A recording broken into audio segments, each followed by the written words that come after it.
যেমন আইয়ুবকে যেদিন প্রয়োজন হয় নাই তাদের ছুঁড়ে ফেলেছে,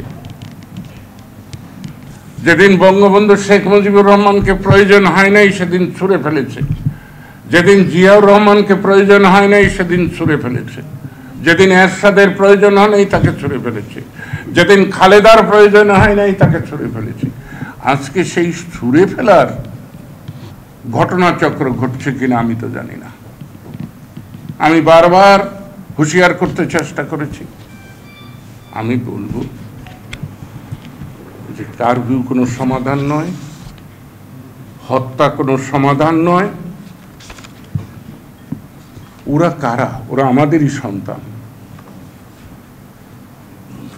রাষ্ট্র পরিচালক যত উন্নতি করুন তিনি ব্যর্থ যদি জনগণের মনে ঘৃণার সঞ্চার হয়। আমি এই 3 দিন গ্রামে গ্রামে ঘুরে দেখেছি যে কিশোর তারা এখনো তরুণ হয়ে সারে নাই, তাদের মনে কি ঘৃণা, কি ধিক্কার, কি ক্ষোভ। তারা কিন্তু জানে না কিসে কি হচ্ছে, কিন্তু তাদের মনে ক্ষোভ হচ্ছে। আমি সংসদে দাঁড়িয়েও বলেছি, এখনো বলি, এই ক্ষোভ কোনো ব্যক্তির পক্ষেও নয়, ব্যক্তির বিপক্ষেও নয়, কোনো ষড়যন্ত্রকারীদের দ্বারা নয়। ষড়যন্ত্রকারীরা বাতাস দিলে সেটা একটু উত্তাপটা বাড়ে, কিন্তু এটা তৈরি হয়েছে আমরা যারা দেশ চালাচ্ছি বলে অহংকার করি তাদের কারণে।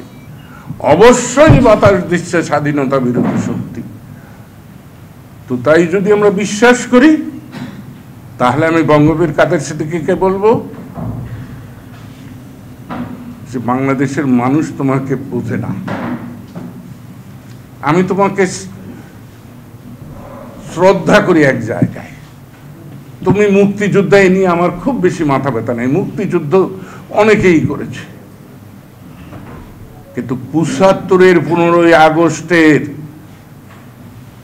ওই রাত্রি 12টা পর্যন্ত যারা বলেছে এক নেতা এক দেশ, বঙ্গবন্ধুর বাংলাদেশ, কিন্তু 5টা 17 মিনিটের সময় যখন 32-এ বঙ্গবন্ধুর লাশ পড়ে রইল তখন কাউকে খুঁজে পাওয়া যায়নি।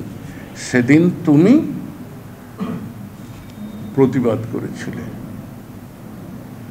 এই প্রতিবাদ তোমার জীবনের শ্রেষ্ঠ নয়।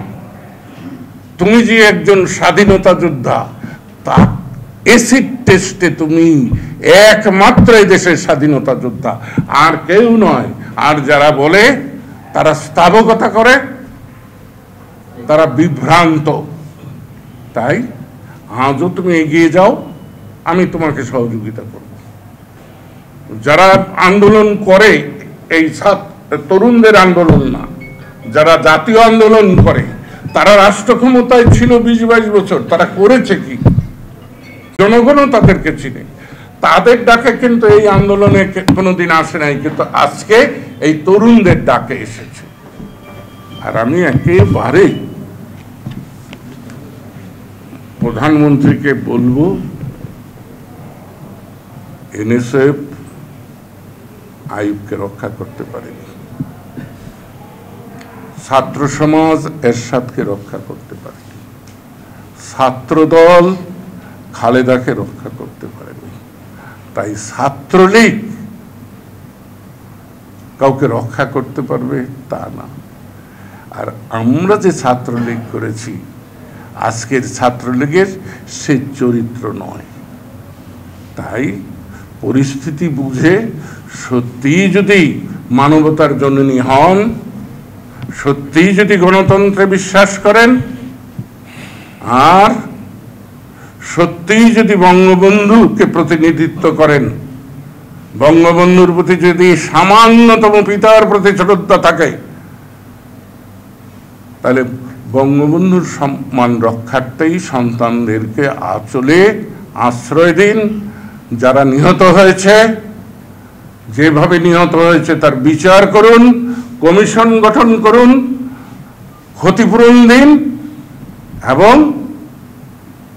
সংসদ ডেকে বা সুপ্রিম কোর্ট যে কোনো সময় বসে, ভারতীয় সুপ্রিম কোর্ট রাত্রি 1টায় বসার ইতিহাসে ইতিহাস আছে, সুপ্রিম কোর্ট যে কোনো সময় বসতে পারে, বসে এটার সমাধান করুন। নইলে অবশ্যই ষড়যন্ত্রকারীরা এখানে হাজিবাড়িতে আগুন লাগবে, সেই হলকে খেতে চাইবেই তো।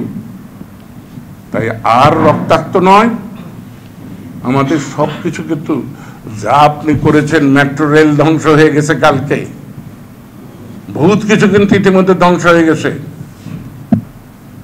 অতএব শুভবুদ্ধির উদয় হোক সবার, এবং তরুণদেরকেও বলবো, যদি সঙ্গত আচরণ সরকার করে, রাষ্ট্র করে, সেটা মেনে নিয়ে শান্তির পথে, সৌহার্দ্যের পথে, ভালোবাসার পথে এগিয়ে চলো।